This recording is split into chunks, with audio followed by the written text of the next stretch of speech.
Salam Jogja Smart Province. Hari ini dari pelataran Candi Plaosan, kami akan mempersembahkan sebuah program baru dari Jogja Smart Province dengan judul yang sama, JSP, Jalan-Jalan Sambil Podcastan. Dan untuk pagi ini kita akan membahas mengenai kehadiran aplikasi Peduli Lindungi dan bagaimana kita merespon dengan baik kehadiran aplikasi ini, dan adakah inovasi-inovasi yang bisa kita lakukan dari sisi Jogja Smart Province sehingga kekhawatiran dari masyarakat terhadap kehadiran aplikasi ini bisa kita tanggulangi bersama. Baik, untuk selanjutnya hari ini telah hadir bersama kita salah satu dari tim Jogja Smart Province, Bapak Widiawan PhD. Untuk selanjutnya mari kita menemui beliau untuk berbincang mengenai aplikasi Peduli Lindungi.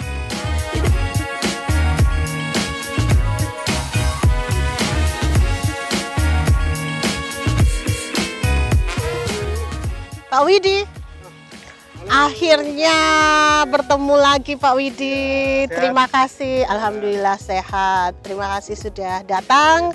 Hari ini kita mau ngobrol terkait JSP, Pak. Jadi ini program baru, jalan-jalan sambil podcastan. Ya, dan kita mohon bantuan Pak Widi pagi ini untuk membahas terkait Peduli Lindungi. Oke. Topik berat tapi pemandangannya bagus, Pak. Nah, ini ciri khas dari JSP, bahwa kita podcastnya tidak harus di dalam ruangan. Nah, untuk hari ini di depan Plaosan. Ya, oke. Mungkin kita cari tempat yang lebih enak ya Pak Widi ya. Oke, monggo Pak.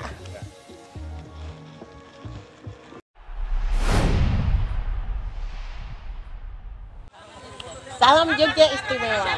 Dari pelataran Candi Plaosan, hari ini kita akan berbincang-bincang mengenai sesuatu yang menarik terkait aplikasi Peduli Lindungi. Dan pada pagi hari ini telah hadir bersama kita Pak Widi. Selamat pagi Pak Widi. Pagi Mbak Sari. Beliau adalah salah satu dari anggota tim Jogja Smart Province, sekaligus beliau adalah Direktur DSSDI UIGM dan pengamat politik. Politik IT. Ya, jadi Peduli Lindungi. Nah, pagi ini kita akan mengulik beberapa hal-hal menarik terkait Peduli Lindungi, dan tentu saja ini akan menjadi salah satu informasi yang berguna bagi kita semua untuk menyikapi kehadiran aplikasi Peduli Lindungi. Itu ya Pak Widi ya. Siap. Ini banyak sekali kekhawatiran Pak. Jadi memang hari ini JSP, Jalan-Jalan Sambil Podcastan, ini judul baru dari acara kita, akan kemudian mengeksplorasi, mencari tahu benarkah Peduli Lindungi ini adalah aplikasi yang memang wajib dipatuhi atau malah harus diwaspadai. Pagi ini kita akan bertanya kepada Pak Widi terkait aplikasi Peduli. Pak Widi, kalau melihat Jogja dengan segala potensinya, tempat wisata, kemudian dikunjungi banyak orang, apalagi sekarang dengan situasi pandemi, tentu saja ini akan memunculkan sebuah kebutuhan baru terkait bagaimana mengantisipasi penyebaran COVID-19, gitu ya. Seperti kita ketahui hari ini setelah level PPKM turun, kita bisa melihat kunjungan orang ke tempat-tempat wisata itu luar biasa, Pak Widi. Nah, kemudian dari pemerintah pusat kemudian ada program terkait aplikasi Peduli Lindungi. Nah pagi ini nih ada beberapa kekhawatiran mungkin dari masyarakat dengan kehadiran ini, atau mungkin juga ada keberatan karena merepotkan sekali Pak. Bayangkan saya mau foto di candi, tapi saya harus scan Peduli Lindungi misalnya. Nah, hal-hal ini mungkin nanti kita bisa ngobrol ya Pak Widi. Siap. Segera kita kembali setelah yang berikut ini.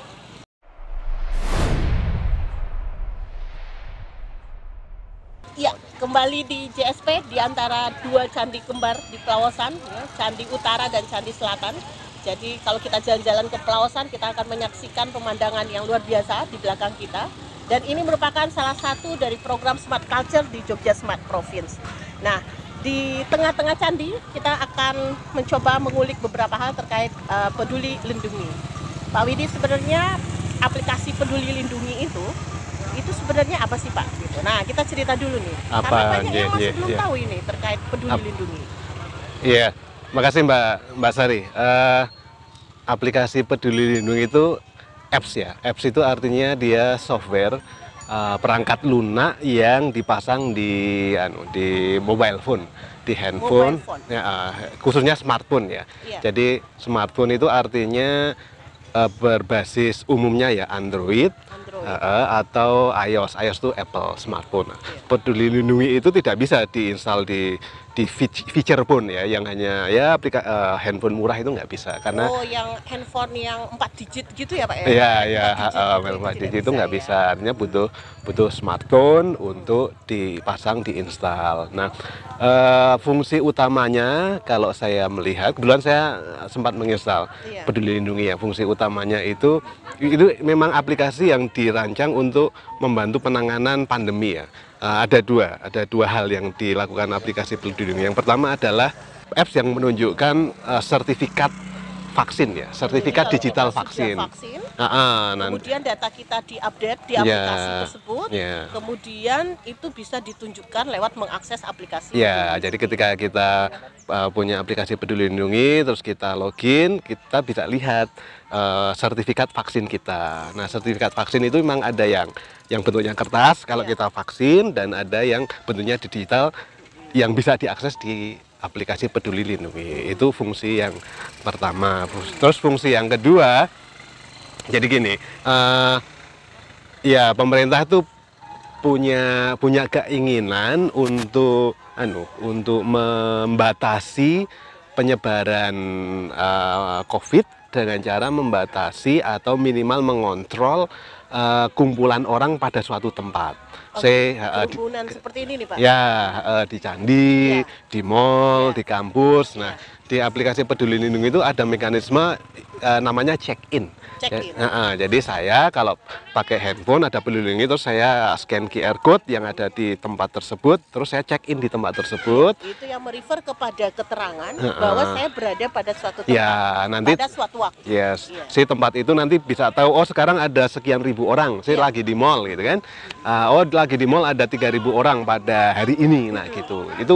Itu dua fungsi utama aplikasi Peduli Lindungi, Mbak. Jadi yang pertama terkait sertifikat, yang kedua terkait identifikasi lokasi keberadaan. Identifikasi lokasi keberadaan. Dan pasti tentu saja ini dibungkus untuk suatu kepentingan ya Pak. Suatu kepentingan tracking mungkin kalau saya pikir ini ada hubungannya dengan memudahkan untuk men-tracking kalau terjadi kasus gitu atau mungkin untuk melakukan pembatasan kapasitas. Pembatasan kapasitas, ya.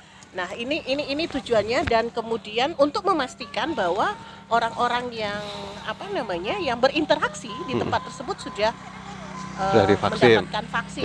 Ya. Komentar tentang tracking, Mbak ya. Jadi ada dua istilah ya, tracking dan tracing. Kalau tracking itu kita kita mengikuti, merunut orang yang dari kemarin sampai sekarang maupun ke depannya, itu tracking. Itu istilah yang lebih generik ya, melacak keberadaan orang.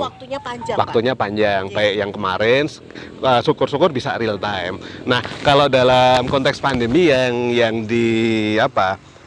istilah yang sering digunakan tuh tracing. Ya, tracing itu saya ada orang, ada kasus, dia kena kasus terus di-trace ke belakang. Dia pernah ketemu siapa saja, di mana, kapan. Nah, itu di-trace. Idealnya sih kalau dulu itu 14 hari ke belakang. 14 hari mundur. 14 hari mundur. Nah, inginnya dulu itu mungkin dengan aplikasi Peduli Lindungi itu bisa melakukan tracing itu. Jadi ketika ada kasus kita bisa mengecek gitu ya, orang ini berinteraksi dengan siapa saja selama 14 hari. Benar. Kemudian ini kan pasti merefer kepada ada informasi-informasi yang didapat gitu Pak oleh aplikasi ini sehingga bisa mengidentifikasi tadi proses tracing. Nah, informasi apa saja yang didapat oleh aplikasi atau dijalankan oleh aplikasi Peduli Lindungi ini? Apa saja Pak? Yang dia kumpulkan gitu ya? Iya, yang dikumpulkan apa? Ya, yang pertama tentunya gini, identitas ya. Jadi identitas. Orang itu ketika akan mengakses aplikasi Peduli Lindungi, dia perlu menunjukkan dia itu siapa, ya, identitasnya itu siapa. Nah itu istilahnya itu perlu diautentikasi di aplikasi. Umumnya kita pakai username dan password. Nah kalau di aplikasi Peduli Lindungi itu memasukkan NIK. NIK kita ya, Ya, lengkap NIK, ya. ya, lengkap NIK kita dimasukkan. Nanti kita punya akses ke tadi segala fasilitas tadi, sertifikat vaksin dan lain sebagainya. Nah itu yang informasi yang dikumpulkan atau diperoleh oleh aplikasi Peduli Lindungi. Yang kedua, dia mengumpulkan lokasi. Lokasi keberadaan kita. Nah, lokasi keberadaan kita yang di proxy simbolkan oleh keberadaan HP ya. Jadi kalau kita pakai Android atau pakai iOS itu aplikasi Peduli Lindungi itu harus memiliki akses ke fitur lokasi GPS.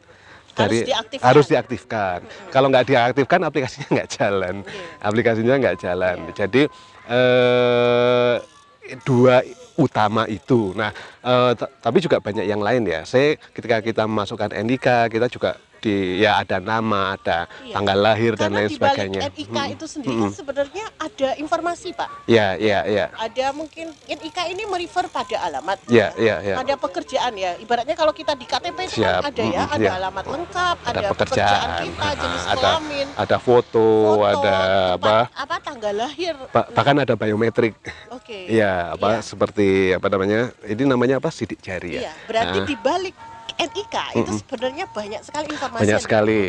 Jadi si Peduli Lindungi itu mengumpulkan dua informasi yang merujuk ke orang, ya, personally identified information, nama, alamat segala macam yang relatif tidak berubah, dan informasi dinamis berupa keberadaan kita sekarang, nanti 2 hari yang lalu, karena dia bisa men-track history. Ya. Dan Pak Widi adalah satu dari lebih puluhan juta yang sudah menginstal, Pak. Luar biasa. Kalau saya cek di Play Store itu di atas 10 juta, ya itu artinya sudah puluhan juta. Sudah puluhan juta, ya, dari benar. Aplikasi. Jadi kalau dari sisi ahli big data, seberapa besar itu Pak data yang terkumpul? Yang terkumpul. Perkiranya Pak Widi dengan model seperti ini. Gitu. Sangat banyak, Mbak. Jadi dugaan saya itu gini, untuk ketika seseorang mengaktifkan fitur lokasi dan dia direkam di track, datanya itu sampai ratusan giga. Kebetulan ya di kampus kami kan juga punya kerjasama dengan salah satu operator, itu ada data tapi beda ya, datanya beda. Itu big data juga itu ya hampir 200 sampai 300 giga per hari. Ya, 200 giga per hari, dan ya itu data yang luar biasa dan sangat berharga karena data is new oil ya. Iya, data is new oil ya. Orang yang punya data hari ini pasti kaya ya, Pak. Raja minyak. Iya, raja minyak. Minyaknya data. Kalau laku ya. Ya, kalau laku. Oke. Ini nanti akan jadi pertanyaan berikutnya di di perbincangan kita berikutnya. Karena kalau bicara soal data, bicara soal kekayaan, ini aset. Iya. Pasti aset akan merefer kepada bagaimana cara menjaganya, bagaimana kemudian cara memeliharanya, dan bagaimana kemudian itu bisa dimanfaatkan untuk value yang lebih baik. Nah, Pak Widi, kalau misalnya dari sisi aplikasi Peduli Lindungi, kita melihat sekarang nih kita berada di salah satu objek wisata. Menurut Pak Widi, apakah gerakan Peduli Lindungi ini memang cukup atau mampu untuk melindungi kita dari semangat untuk mencegah penularan COVID untuk kerumunan? Kerumunan ya. Saya nggak bisa menjawab sekarang ya, apakah aplikasi ini punya korelasi langsung dengan mencegah kerumunan. Tapi yang jelas gini, Mbak, kalau yang standar itu kan prokes ya, 3M atau 5M, kan, mencuci tangan, menjaga jarak, dan memakai masker dan lain sebagainya. Itu tetap yang utama. Nah, aplikasi Peduli itu ya mungkin tools untuk membantu dari sisi IT, untuk membantu itu. Nah, apakah itu benar-benar sesuai harapannya membantu tadi menegakkan protokol, atau ada efek negatifnya, ya masih saya kira masih perlu untuk berikutnya. masih perlu dilihat. Ya. Kalau dari tadi jawaban Pak Widi itu kan dari sisi warga negara yang baik. Tapi kalau dari sisi akademis pasti punya pandangan-pandangan yang lebih kritis terkait aplikasi Peduli Lindungi seperti ini. Nah, kemudian pertanyaan saya selanjutnya, Pak. Kalau Pak Widi boleh memilih menginstal atau tidak Mm-mm. Peduli Lindungi hari ini. Enggak saya install. Tidak install. Enggak. Jadi kalau tidak diwajibkan, tidak ingin ke mall, Iya. Bapak tidak menginstal. Enggak. Nah, itu yang akan kita cari tahu di perbincangan kita Siap. berikutnya. Baik, kemudian di satu sisi Pak, tadi saya cerita ada 10 juta bahkan lebih pengguna Peduli Lindungi yang ada di di Indonesia. Menurut Pak Widi, dengan sekian bulan itu pemerintah sudah dianggap berhasil tidak Pak untuk membuat sebuah transformasi digital terkait bagaimana mendeteksi perjalanan orang, kemudian pergerakan orang. Menurut Pak Widi dari sisi implementasi teknologi itu sudah berhasil belum? Iya. Transformasi, kalau bicara transformasi digital secara umum ya. Ya, kan kita memaksa Ya. nih, orang masuk ke mall harus scan dulu. Ya. Gini, pemerintah ada peduli lindungi atau tidak, ya, itu transformasi digital tetap terjadi di pandemi. Karena mega shifting. karena pandemi mau nggak mau semua digital. Ya sebagai contoh aja, sekolah, kampus dulu ingin mempromot namanya digital learning, e-learning itu kan susah. Tapi sekarang ya mau nggak mau semua mendadak digital. Mungkin Kominfo dulu itu rapat itu harus luring, ya kan, keluar kota, harus ke sana, biaya transport segala macam. Sekarang ya semua pakai Zoom, Google Meet. Artinya artinya pandemi itu blessing in disguise ya. Pemerintah nggak ngapa-ngapain, transformasi itu ya berjalan karena memang dipaksa keadaan. Nah, mungkin itu ya. Lalu bagaimana nih positioning Peduli Lindungi di dalam inovasi pemerintah, Pak?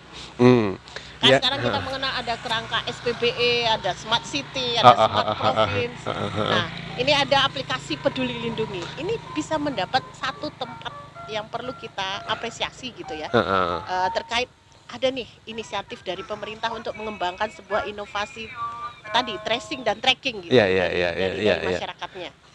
Khususnya kalau ini dalam kerangka kita bicara Jogja Smart Province tentunya Pak. Iya, solusi digital itu saya yakin bisa membantu khususnya selama pandemi ya, baik di level nasional maupun di Jogja. Cuman solusi digital itu kan arsitekturnya, pilihannya itu tidak tunggal ya. Nah, kita harus hati-hati memilih solusi yang memang yang memang efektif sesuai tujuannya, dan tidak kalau bisa meminimalkan efek negatifnya. Jadi efektif sesuai tujuan, meminimalkan efek negatif. Ini calon-calon pertanyaan baru yang akan saya sampaikan ke Pak. Siap. Karena saya ingin melihat ada perspektif lain mungkin yang selama ini belum kita publish ya, belum kita informasikan ke masyarakat gitu. Dan masyarakat berhak tahu gitu dari sudut pandang yang berbeda. Ini kan bukan hanya sekedar bahwa ini kebijakan pemerintah yang harus patuh. Harus patuh. Ini perspektif pemerintah, Pak. Padahal kita juga kalau di Jogja Smart Province itu mengembangkan citizen centric, yang masyarakat butuhkan. Pemerintah itu hanya platform, gitu ya, government as a platform, gitu. Nah, pasti ada perspektif lain yang mungkin harus kita lihat di sini dari sisi masyarakat. Nanti di sesi selanjutnya Pak Widi mungkin akan bicara dari sisi masyarakat ini, Pak, terkait bagaimana sudut pandangnya dengan kehadiran Peduli Lindungi, gitu ya Pak Widi. Nanti kita lanjutkan kembali di segmen berikutnya. Nanti kita akan bicara soal bagaimana mengelola aset data dari Peduli Lindungi, lalu bagaimana yang harus diwaspadai mungkin ya Pak Widi. Kemudian mungkin ada masukan-masukan yang terkait aplikasi ini yang mungkin juga harus diketahui oleh masyarakat. Kita lanjutkan di sesi berikutnya.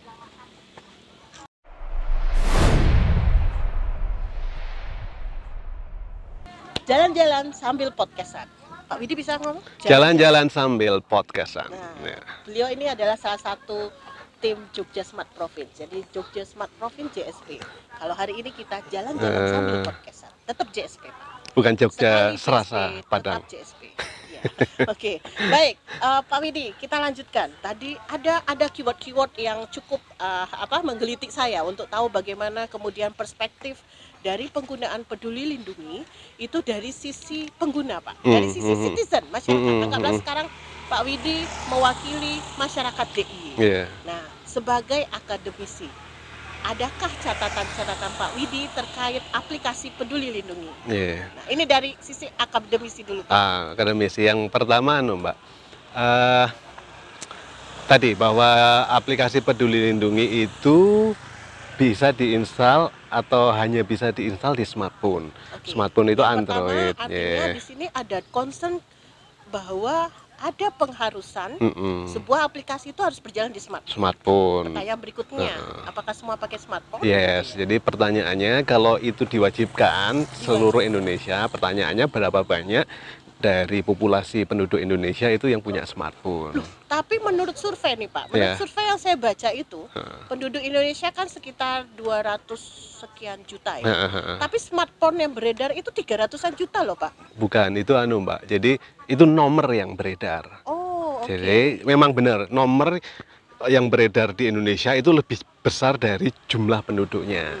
Nomor HP lah, itu karena mungkin satu orang lebih dari dua, atau ada nomor yang terus hangus atau hilang. Jadi benar kalau kita bicara nomor itu lebih besar dari penduduk Indonesia. Dan mungkin ya antara 50%-an, 50 sampai 55% penduduk Indonesia yang punya smartphone. Ya, ini kan isu yang dilontarkan oleh DPR juga kan, bahwa sebagian atau bahkan sebagian besar itu nggak punya smartphone. Terus gimana Peduli Lindungi? Kecuali pemerintah ngasih satu smartphone gitu ya. Jadi ada subsidi smartphone. Ada subsidi smartphone. Selain subsidi beras, sembako, ada subsidi smartphone untuk bisa dipakai Peduli Lindungi. Ya, itu mungkin. Iya, itu catatan pertama. Terus yang kedua. Tadi yang masalah ketika kita mau menggunakan aplikasi, kita perlu melakukan autentikasi. Autentikasi artinya untuk masuk, bahwa untuk memastikan bahwa yang pakai aplikasi ini adalah kita sebagai penduduk Indonesia. Oke. Nah, berarti yang memakai aplikasi ini adalah yang memang punya NIK itu. Dan itu bisa terjadi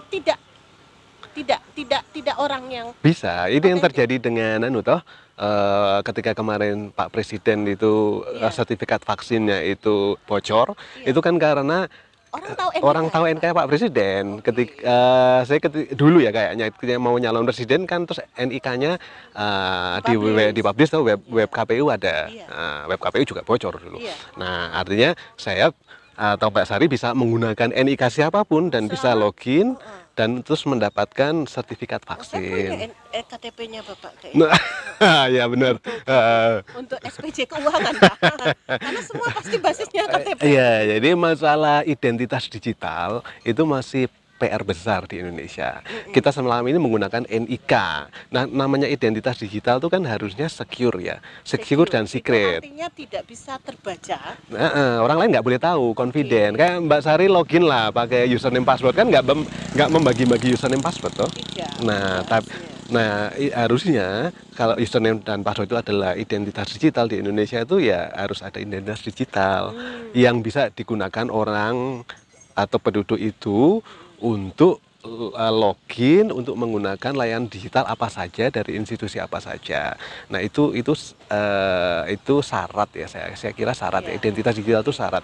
Nah, bukan terus NIK, karena NIK itu nggak secret, nggak rahasia. Berarti ini sudah ada dua catatan yang terkait keberadaan smartphone itu sendiri, kepemilikannya. Kemudian yang kedua terkait autentikasi. Ya. Terus apa lagi Pak, catatan dari sisi akademisi terkait Peduli Lindungi? Oke, catatan yang ketiga masalah privacy ya saya kira. Iya, privacy. Jadi kenapa Pak?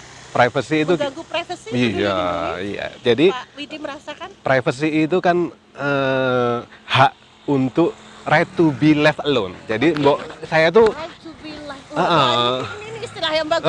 Jadi saya tuh dibiarkan sendiri. Orang lain itu nggak tahu, jangan kepo gitu kan. Nah, di Peduli Lindungi itu kan itu saya bilang cerita tadi di awal bahwa kita tuh harus menghidupkan lokasi.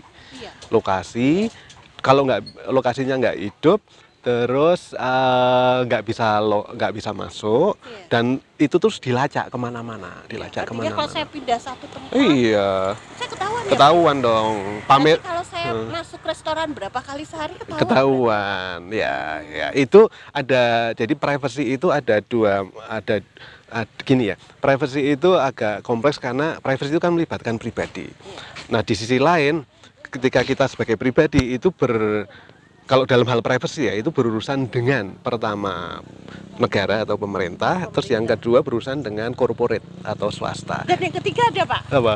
berurusan dengan istri di rumah. Exactly. Iya, iya bahaya juga kan Pak. Kalau ketahuan ya. Ketahuan gitu ya, Pak Wiji mampir Kemana mana gitu. Ya, ya, Bisa ya. sampai mampir ke sini. Nah, kok bisa pamitnya ke sini tapi ke sana? Iya, nah itu kan juga sesuatu hal yang sangat penting untuk dipertimbangkan. Nah, Mungkin ada catatan lain Pak ya. selain itu. Nah, tadi saya lanjutkan dulu. Berhubungan dengan negara, kita tuh sebagai pribadi rawan dimata-matai.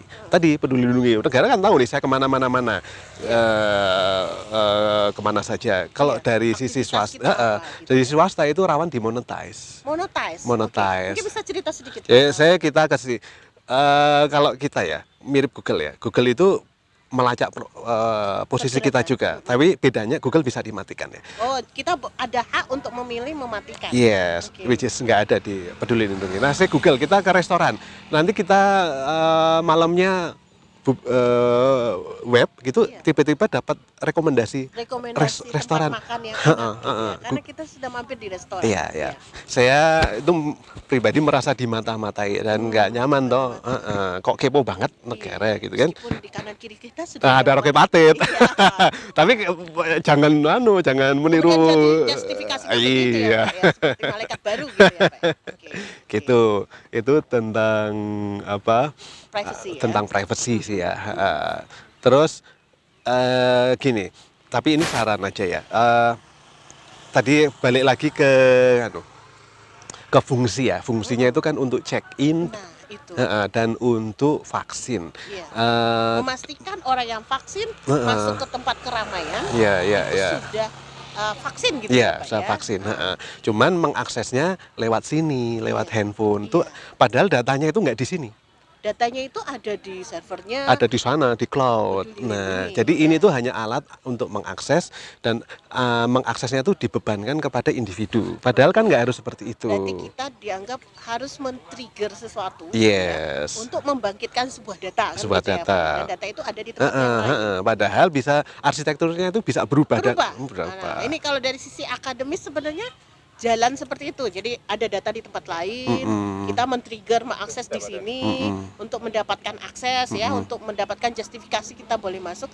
Sebenarnya kalau dari perspektif akademis itu sebenarnya arsitektur seperti itu efektif tidak sih Pak? Atau ada model baru yang bisa Ya. kita coba? Jadi datanya itu kan di cloud.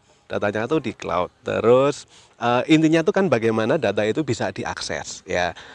Kalau dalam konteks Peduli Lindungi, bayangan saya sih paling mudah sebenarnya yang device untuk mengakses itu disediakan oleh tempatnya. Artinya si mallnya itu atau yang candinya membaca, ya. yang membaca. Kita tinggal membawa sesuatu Kita- ya, mau apapun bentuknya, nanti di sesi berikutnya kita akan eksplorasi Pak. Tapi kita membawa sesuatu, kemudian mall itu yang membaca gitu ya. Ya. Kita tidak diharuskan memiliki Device, gadget. device tertentu Ya, untuk itu. ya. Nah, ini perspektif citizen. Ya. Ini yang mungkin bisa kita eksplorasi sebenarnya dengan perspektif seperti ini. Lalu bagaimana nanti implementasinya kalau di masyarakat? Di lapangan, Nah, ya. itu nanti kita lanjutkan di sesi berikutnya Pak Widi. Siap. Kita akan kembali di sesi berikutnya untuk berbincang terkait inovasi apa yang mungkin bisa dikenakan untuk menjalankan fungsi Peduli Lindungi dengan lebih bersahabat dengan masyarakat. Tentu saja tetap di Jalan-Jalan Sambil Podcast.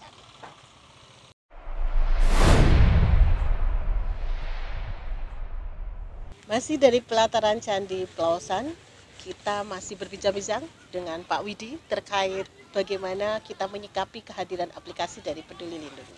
Nah, Pak Widi tadi di pembicaraan sebelumnya Pak Widi sudah menyinggung bahwa sebenarnya ada cara yang mungkin lebih bisa berpihak kepada masyarakat terkait semangat bahwa kita harus men-tracking kasus dari COVID-19, lalu bagaimana kita menghadapinya, membuat kebijakan.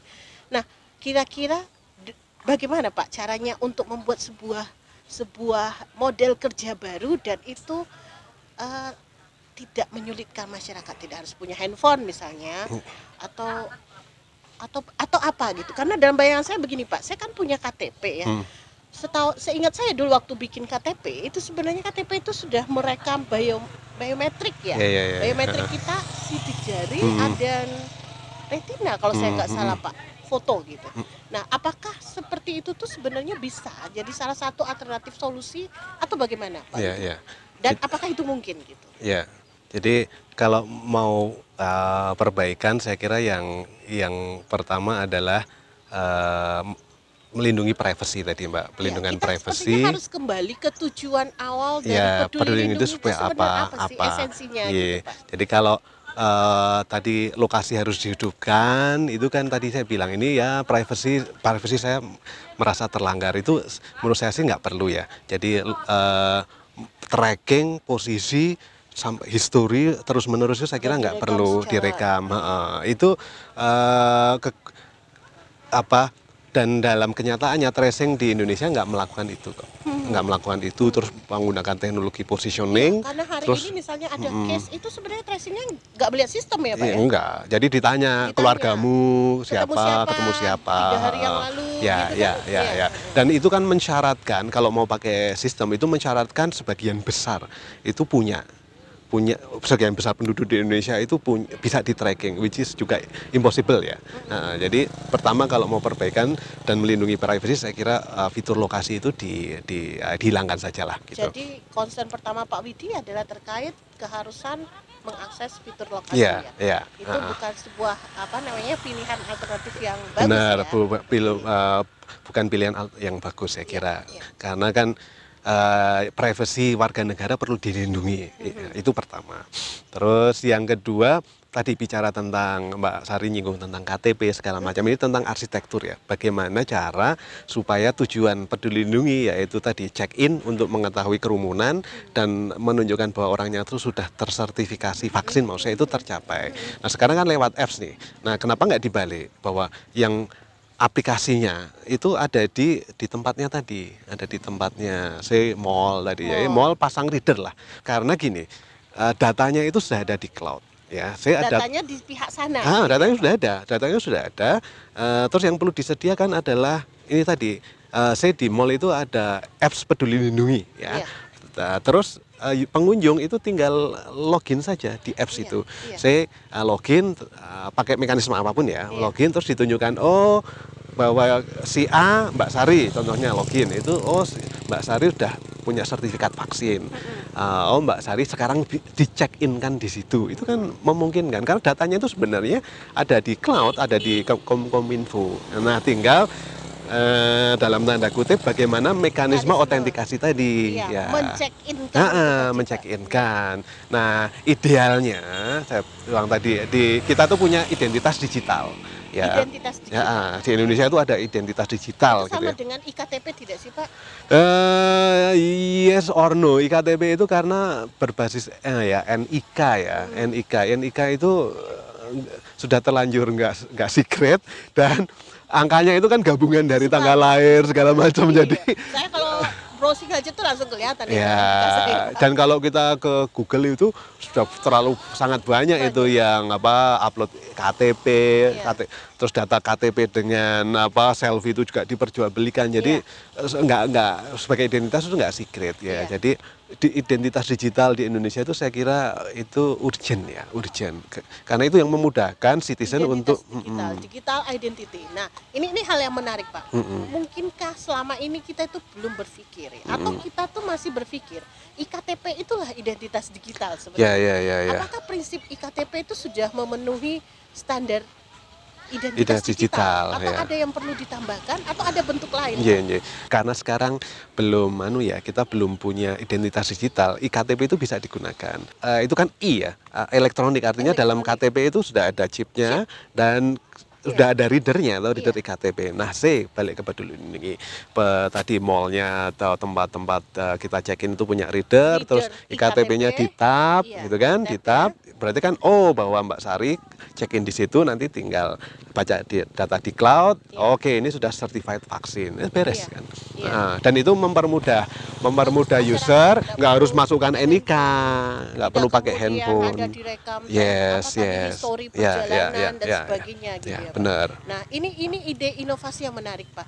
Padahal ini sederhana gitu ya. Investasinya mungkin tidak terlalu besar gitu ya. Benar, heeh. Nah, kalau misalnya kita bicara soal identitas digital, mungkin Pak Widi bisa cerita kalau di luar negeri kan sekian tahun di Eropa ya, Pak ya.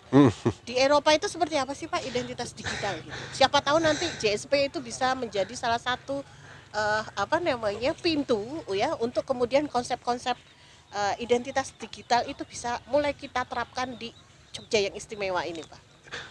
Iya, sebenarnya di Indonesia itu identitas digital itu sudah banyak di-create ya, di-create oleh institusi maupun pemerintah daerah gitu kan.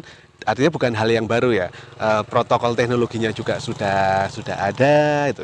Contohnya kalau saya di kampus saja di UGM kita kan punya identitas digital ya, berupa username dan password ya. Seperti yang single sign on Benar. Ujung-ujungnya kan nanti dapat akses internet gitu ya, benar. Pak? Penggunaannya kan untuk single sign on. Iya, Artinya identitas digital itu sebagai identitas untuk sign on ke semua layanan. Bayangkan bisa check in Peduli Lindungi, Mbak Sari bisa bayar pajak, bisa apa lagi beli sesuatu, tapi nggak username passwordnya cuma satu aja gitu kan, nggak harus menghafal. Itu teknisnya mungkin bisa cerita sedikit, Pak.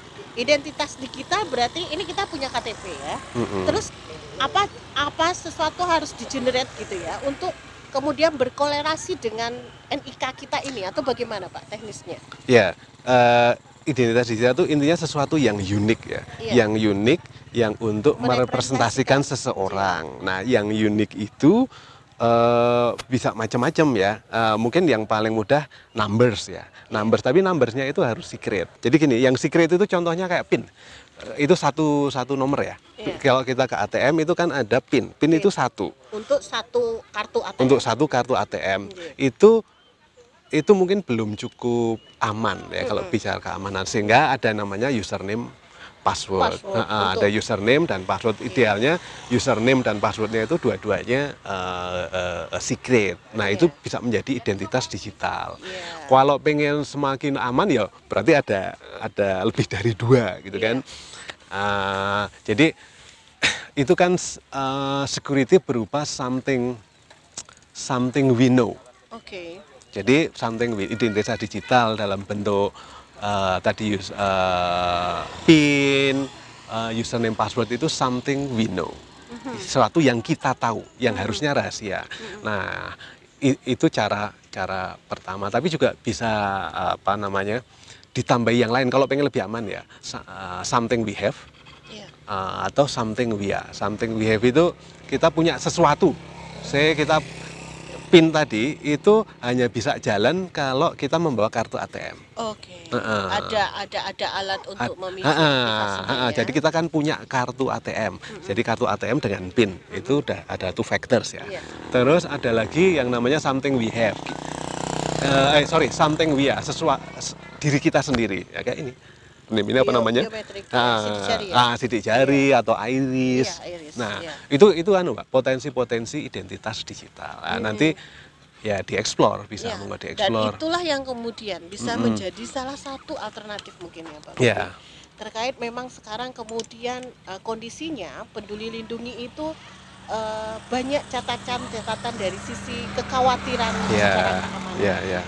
Dan kembali sebenarnya solusi itu sebenarnya tidak butuh biaya besar gitu ya. Tidak butuh effort yang juga besar seperti Peduli Lindungi gitu ya. Setahu saya, Mbak ya, data KTP itu selain NIK itu sudah ada ini sidik jari.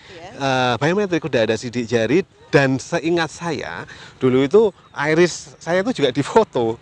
Artinya sudah ada datanya, itu sudah ada. Mungkin sekarang sekarang sudah disimpan di Dukcapil, tinggal dalam tanda kutip menggunakan. Iya. Nah, cuman problemnya data silo mungkin ya kalau di Indonesia ya. Data silo yang satu ada di Kementerian Dalam Negeri, Exactly. yang satu aplikasi ada di Kementerian Kominfo, Exactly. yang menggunakan itu diatur oleh apa namanya kementerian yang lain, Kesehatan mungkin gitu kalau ya. yang ini. Itu silo. Ini suatu isu yang juga menarik Yeah. dalam proses kita mengatakan bahwa sebuah daerah itu smart ya, smart city atau smart provinsi. Ada PR integrasi data yang luar biasa di sana. Nah, kembali ke topik kita yang peduli lindungi hari ini, Pak Widi. Nah, ada temuan terkait berbagai case keamanan, tapi di satu sisi ternyata pengembangan dari peduli lindungi ini luar biasa loh Pak. Akan diarahkan kepada e-payment juga gitu. E-payment. Nah, ini belum selesai kekhawatiran kita soal data, ini akan diarahkan ke transaksi yang keuangan. Dampaknya lebih besar, keuangan. Ini bicara soal money yang berlipat-lipat lagi. Yes. Nah, ini menurut pandangan Pak Widi bagaimana terkait inisiasi ini? Ya, singkat kata janganlah, karena PR. Sarannya jangan ya Pak? Jangan dulu. Karena masalah security harus dibereskan. Selama loginya masih pakai NIK ya ridiculous lah. Iya, nggak aman toh, karena ini hubungannya dengan uang. Ya, hubungannya dengan uang. Dan itu sangat secure Jadi pertama tuh harus secure, melindungi. Jadi security-nya ditingkatkan, aspek privacy-nya ditingkatkan. Accessibility-nya lebih mudah, accessibility-nya mungkin lebih mudah, baru kita bicara layanan yang lain. Mungkin yang menggagas peduli lindungi itu merasa, wow, saya punya user base ya. User base yang banyak juta, bisa dimonetize nih. Nah, itu loh. Jadi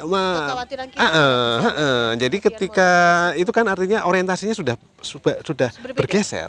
Tadinya ada untuk melayani, melindungi kesehatan, tiba-tiba monetize. Which is mungkin not good ya. Wah, ini topik lain yang. Tapi itu topik lain lah ya. Nanti mungkin kita bisa bikin obrolan baru terkait itu, Pak. Nah, di bagian terakhir nih, Pak. Closing statement dari Pak Widi terkait aplikasi Peduli Lindungi dari sisi akademisi dan masyarakat. Ini bukan dari sisi birokrasinya. Kita bicara soal komen kritis seorang akademisi dan masyarakat terkait Peduli Lindungi. Closing statementnya gimana Pak? Ya, closing statementnya gini ya. Jadi tadi pandemi itu memaksa ya semua itu untuk melakukan transformasi digital, baik berbagai bidang ya, baik edukasi, termasuk dalam hal ini adalah penanganan pandemi. Nah, saya kira saya menghargai effort ya negara, pemerintah untuk memanfaatkan digital dalam hal penanganan pandemi ya, khususnya lewat Peduli Lindungi. Tapi ya tidak cukup ya, saya kira. Ketika kita sudah punya Peduli Lindungi, sudah cukup terus langsung dimasifkan. Saya kira perlu sit back gitu ya, diam dan melihat apa sih yang perlu diperbaiki ya. Apakah semua masyarakat punya akses, apakah security-nya sudah dilindungi, privasinya terjaga, apakah arsitekturnya seperti ini. Jadi saya kira perlu melakukan iterasi ulang, saya kira itu pemerintah terhadap khususnya evaluasi. Begitu Mbak. Oke, terima kasih Pak Widi, obrolannya hari ini luar biasa. Siap. Dan saya pikir ini akan banyak memancing pertanyaan-pertanyaan, kemudian mungkin juga malah ide-ide baru. Nah, itulah kemudian Jogja Smart Provinsi sebenarnya hadir salah satunya bagaimana mencoba mengakselerasi inovasi, tetapi kemudian dari sudut pandang masyarakat itu sesuai dengan ekspektasi mereka, sesuai dengan yang mereka butuhkan gitu. Jadi tidak semata-mata hanya dari sisi pemerintah. Sekali lagi terima kasih atas waktunya Pak Widi. Hari ini kita akan berjumpa pada sesi berikutnya di lain kesempatan, mungkin di jalan-jalan berikutnya, tempat yang lebih indah lainnya. Ya, lebih indah, lebih jauh gitu ya. Lebih jauh ya, mungkin di kota lain loh, malah di kota lain. Kalau sekarang bicara soal candi mungkin smart culture, bisa kita bicara soal smart environment mungkin di TPU Piungan gitu ya. Tempat pembuangan akhir. piungan gitu. Terima kasih Pak Widi. Ya. Sampai jumpa, salam sehat selalu. Ya, salam sehat selalu. Ya, Terima kasih Mbak dan Sari. Tetap membantu kami Siap. di tim Jogja Smart Iya, Province. sama-sama. Salam. Salam. Demikian tadi jalan-jalan sambil podcastan pada episode hari ini terkait aplikasi Peduli Lindungi. Dan untuk selanjutnya pada episode yang akan datang kita juga akan mendatangkan narasumber yang menarik yang akan membahas isu-isu yang menarik lainnya dalam menghadapi pandemi COVID-19 di Jogja Smart Province. Sampai jumpa di edisi berikutnya.